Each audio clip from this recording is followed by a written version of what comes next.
Good morning बच्चों। The CGPSC coach एवं Namdev classes में आप सभी का स्वागत है। ठीक है, कल मैंने स्टार्ट किया था केमिकल इक्विलिब्रियम।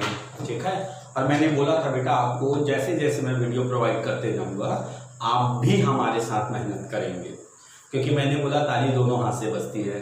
हम आपको ट्रिक सिखाते जाएंगे, लेकिन आपको उसको ब्रेन में लेना है और आपको उसको बार बार पढ़ते जाना है। कल मैंने आपको केमिकल इक्विलिब्रियम के बारे में बताया था कि इक्विलिब्रियम होता क्या है, वो मैंने बताया था। फिर मैंने आपको केपी और केसी में रिलेशन बताया था बेटा। और मैं आपको केमिकल इक्विलिब्रियम को कम से कम 15 दिन पूरे डीपली में पढ़ाऊंगा, बहुत डीपली पढ़ाऊंगा। ठीक है, तो मैं आशा करता हूँ कि शायद कल की जो वीडियो है वो आपने अपनी बुद्धि में पूरी तरीके से बैठा लिए होंगे। बेटा रोज का रोज रिविजन करो, क्योंकि हमारे साथ आपका भी मेहनत बहुत जरूरी है। ठीक है, हम तो मेहनत कर रहे हैं और लेकिन साथ में आपको मेहनत करना है।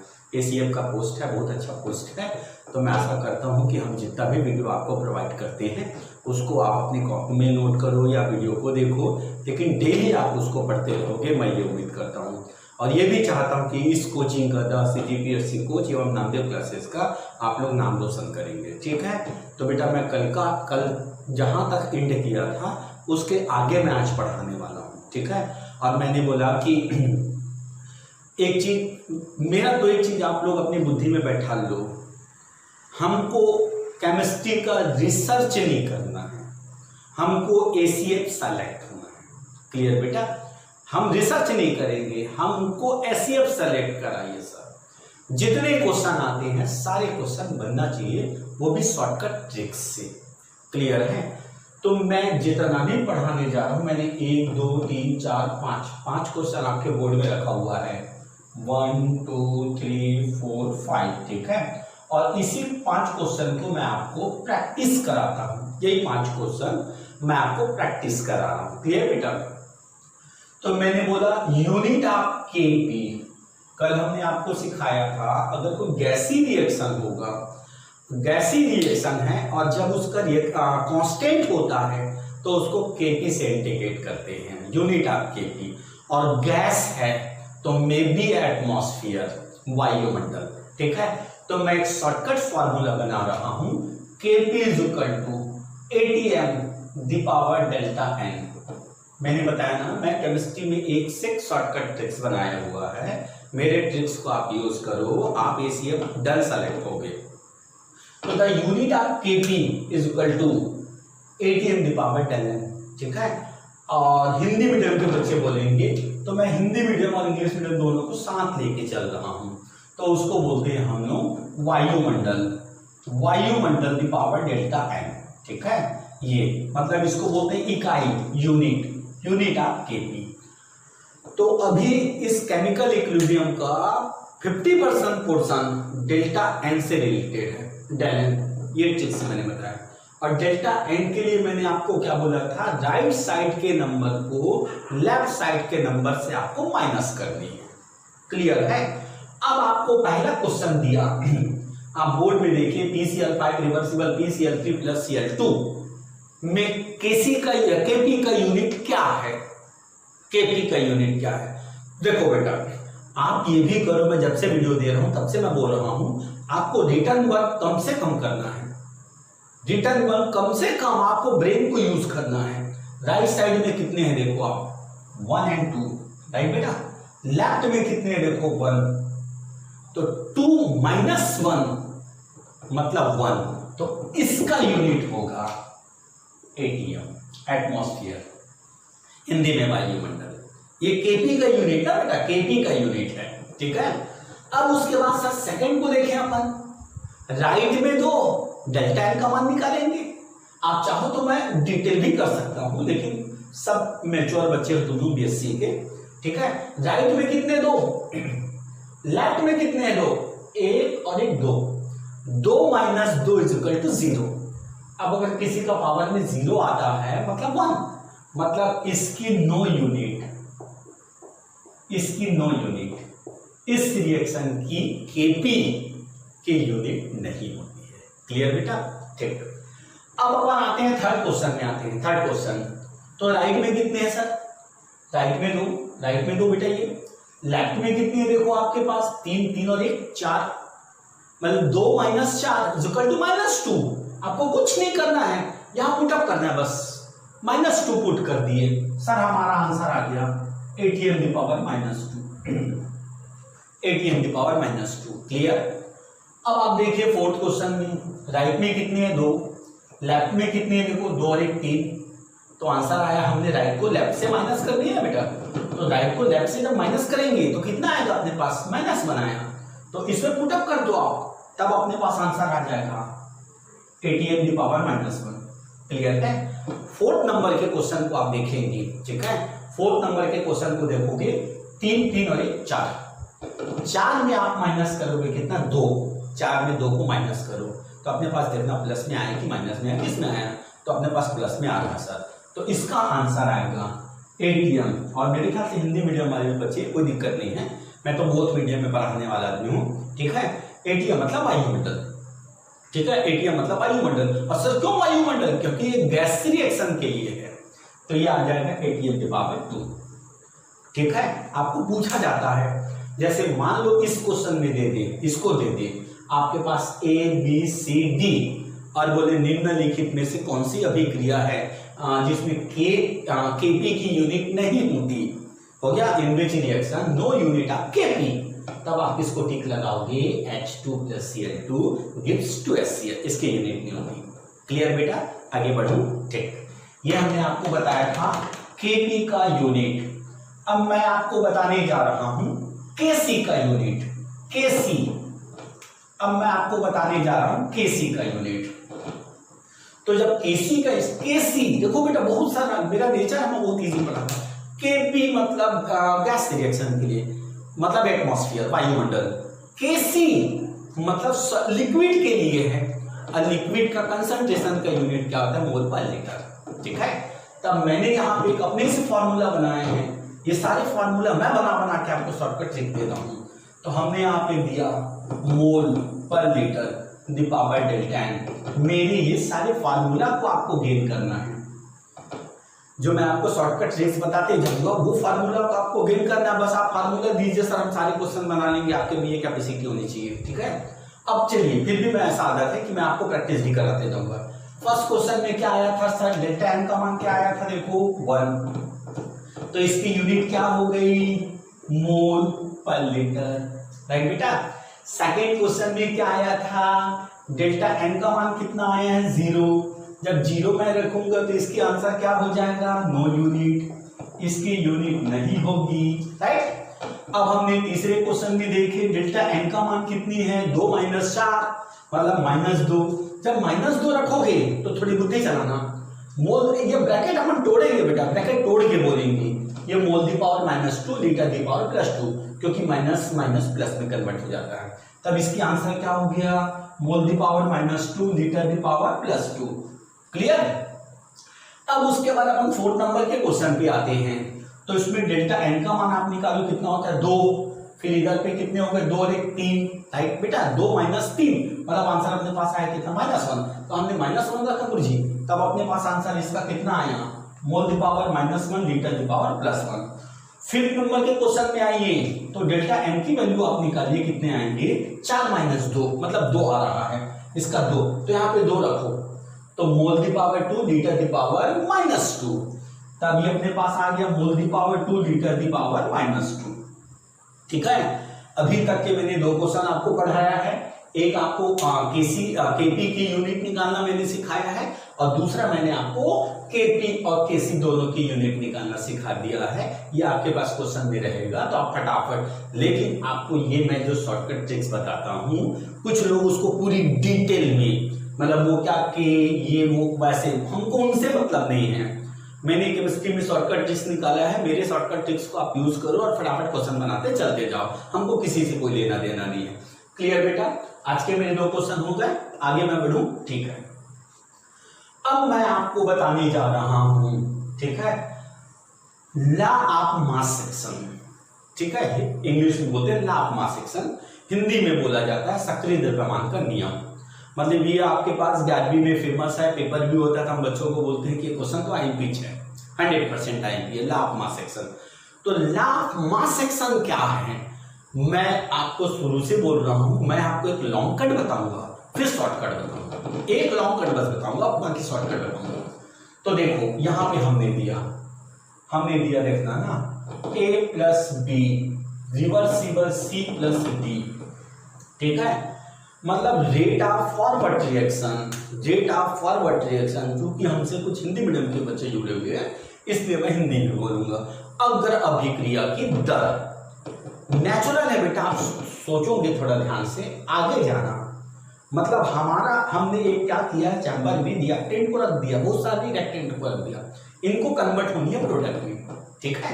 तो कितने प्रोडक्ट में कन्वर्ट होनी है, तो इसका रेट, रिएक्शन का रेट किस पे डिपेंड है, ये रिएक्टेंट के कंसंट्रेशन पे डिपेंड है, ठीक है। जैसे एग्जांपल, मैंने थोड़ा सा चावल लिया तो थोड़े समय के बाद खत्म हो जाएगा वो। मैंने ज्यादा लिया चावल, थोड़े ज्यादा समय चलेगा। मैंने चावल और ज्यादा लिया तो ज्यादा समय तक। मतलब कुल मिला के फॉरवर्ड रिएक्शन का जो रेट है वो रिएक्टेंट के कंसंट्रेशन पे डिपेंड है। समझ में आया? मतलब एक मैं तो आपको ऐसा पढ़ाऊंगा कि आपकी बुद्धि में पूरा बैठ जाए, ठीक है। रेट ऑफ फॉरवर्ड रिएक्शन मतलब हमको आगे जाना है, वो हमारा रिएक्टेंट पे डिपेंड करेगा। जितना रिएक्टेंट रहेगा उतनी तेजी से आगे बढ़ेगा और उतना ज्यादा समय तक आगे बढ़ेगा।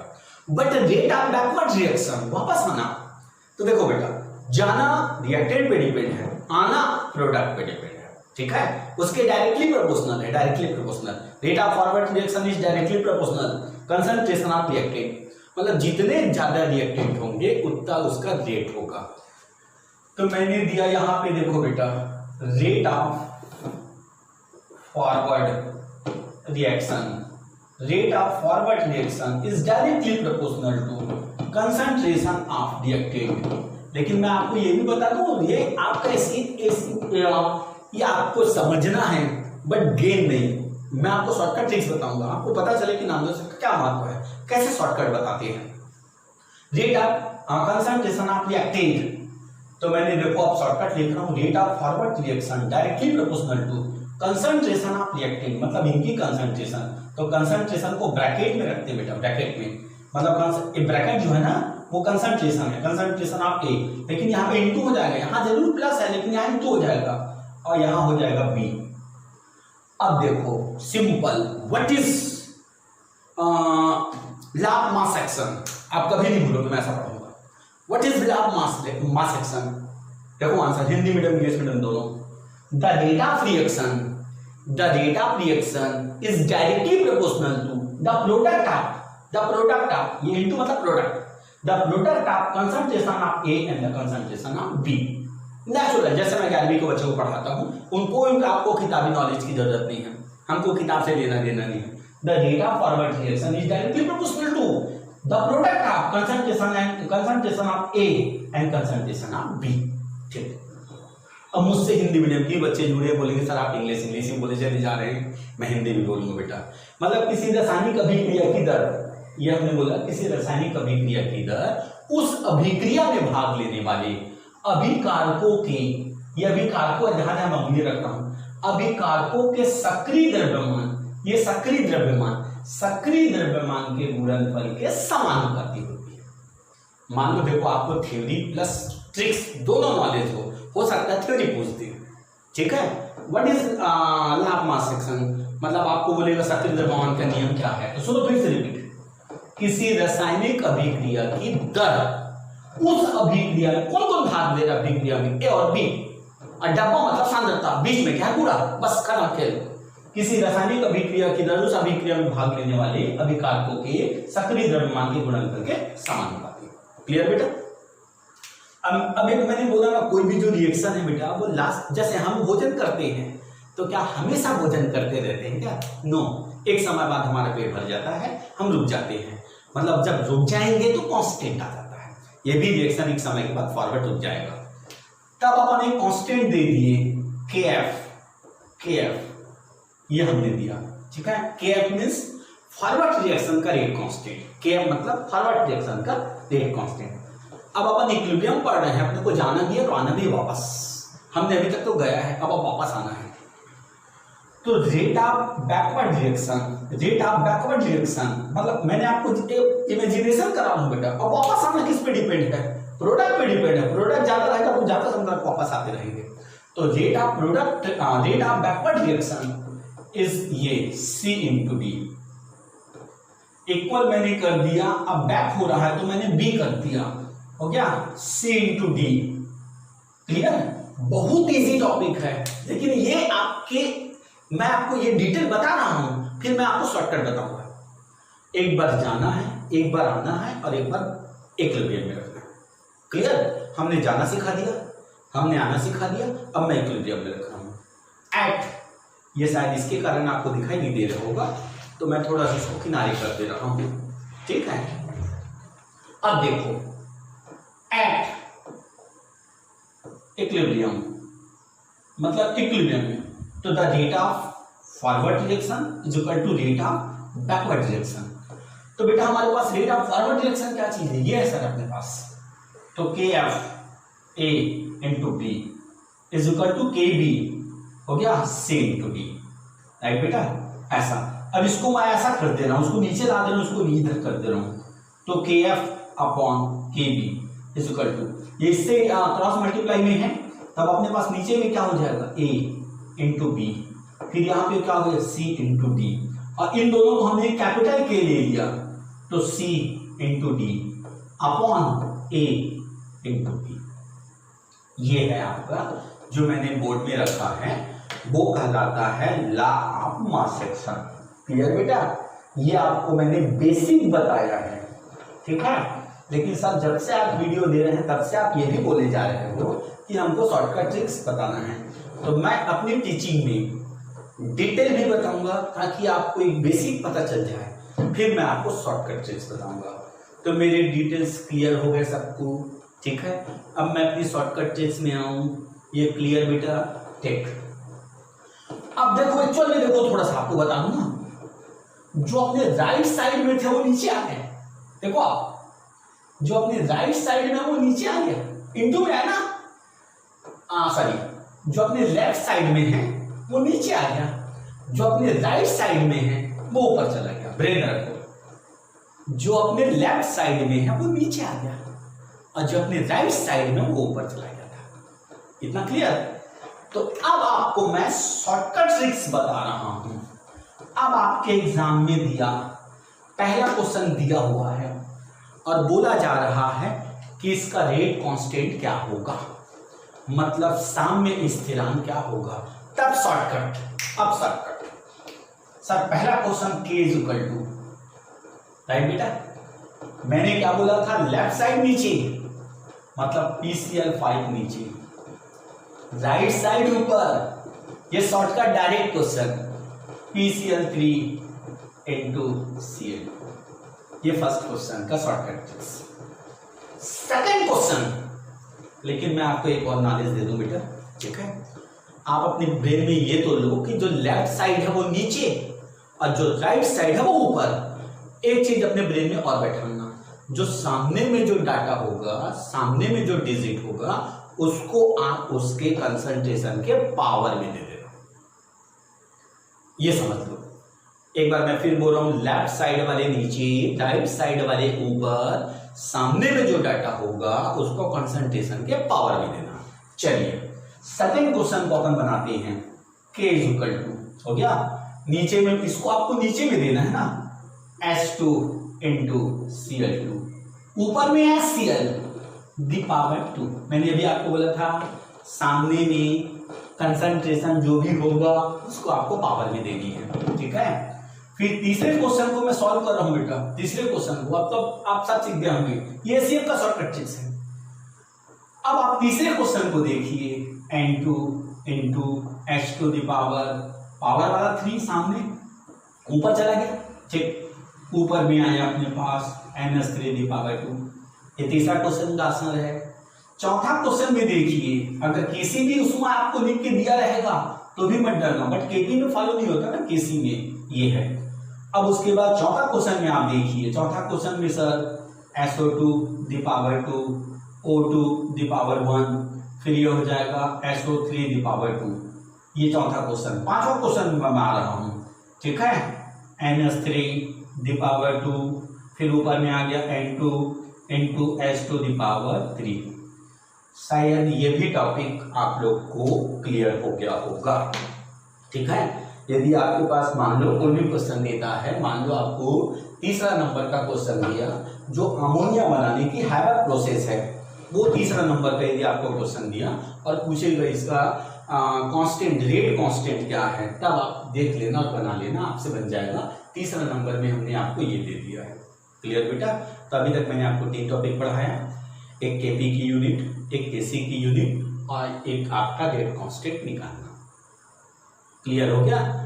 यहां तक बन जाएगा ना सबसे। अब सपोज न्यूमेरिकल दे दिया, न्यूमेरिकल में दिया इसका कंसंट्रेशन दिया रहेगा और इसका कंसंट्रेशन दिया रहेगा और इसका कंसंट्रेशन दिया है और बोलेगा रेट कांस्टेंट क्या है, तो आपके सामने कुछ नहीं, फार्मूला रखो और वहां पुट कर दो।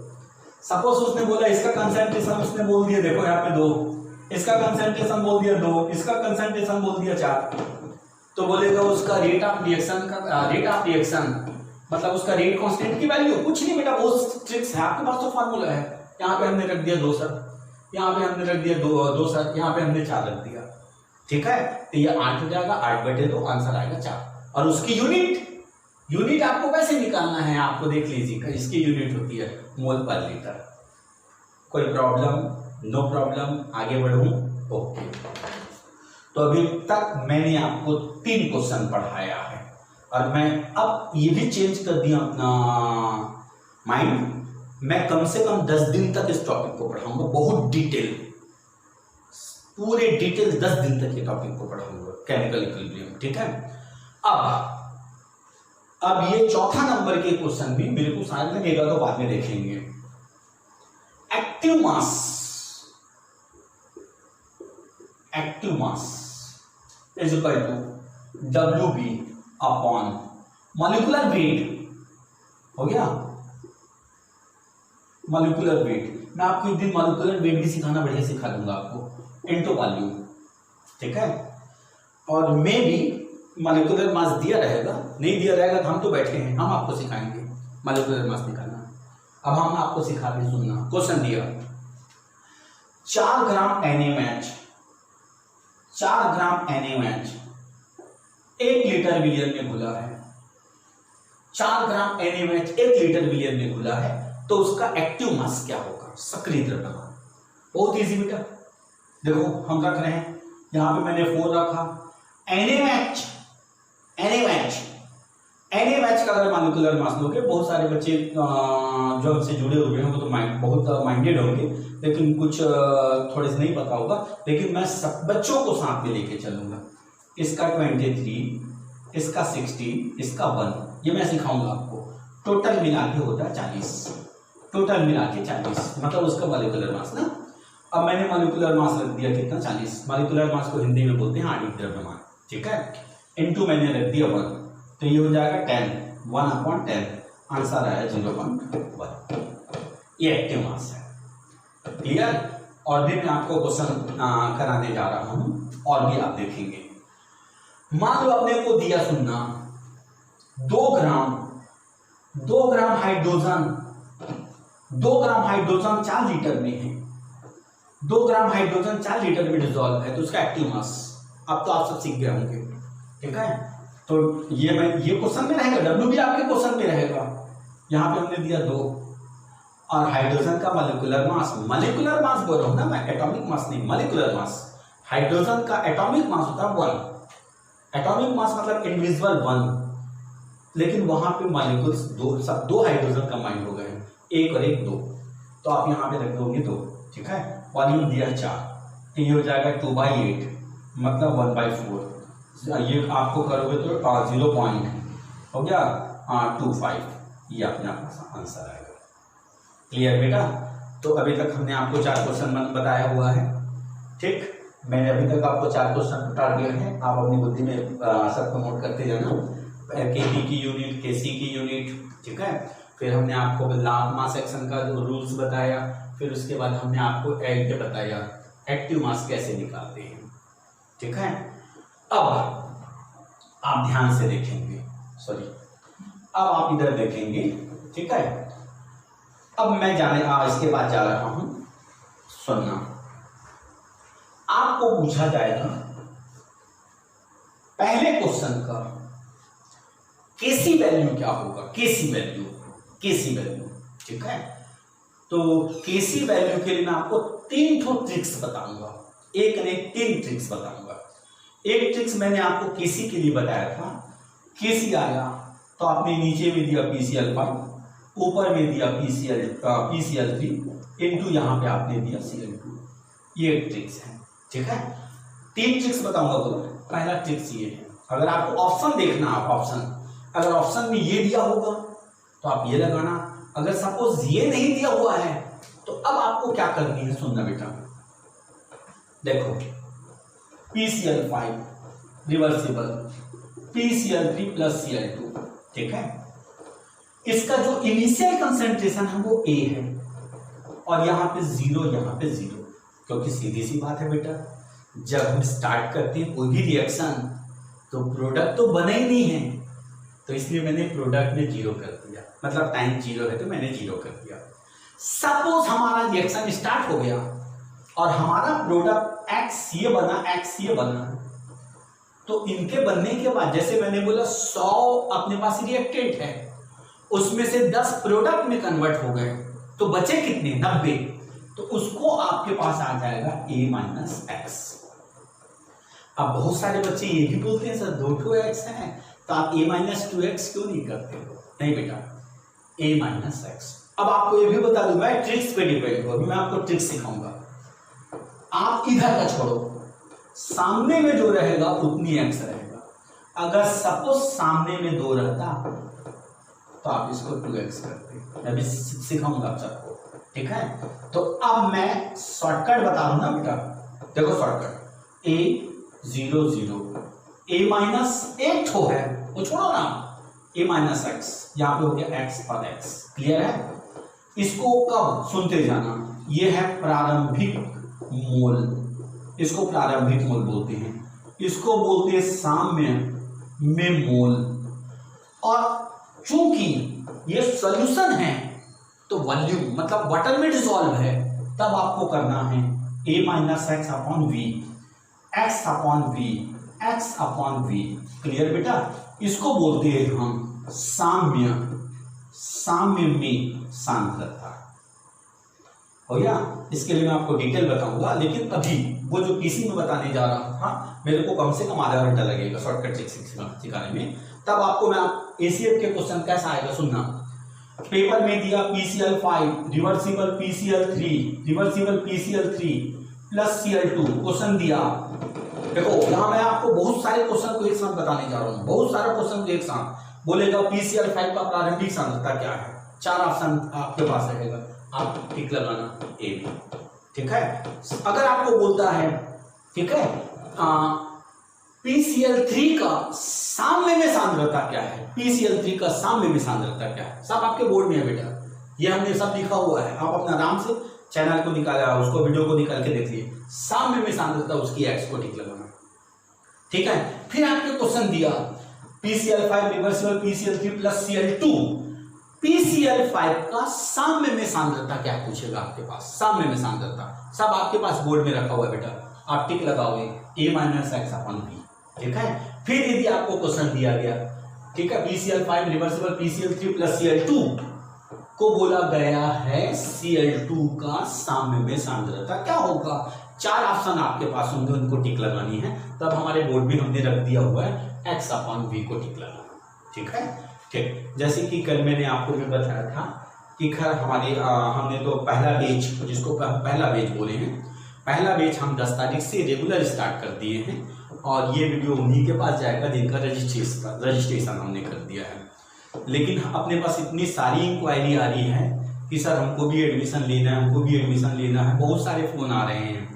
तो हमने ये भी प्लानिंग किया हुआ है कि हम दूसरा बैच 15 तारीख से बनाएंगे और तीसरा बैच हम 20 तारीख से बनाएंगे बेटा, ठीक है।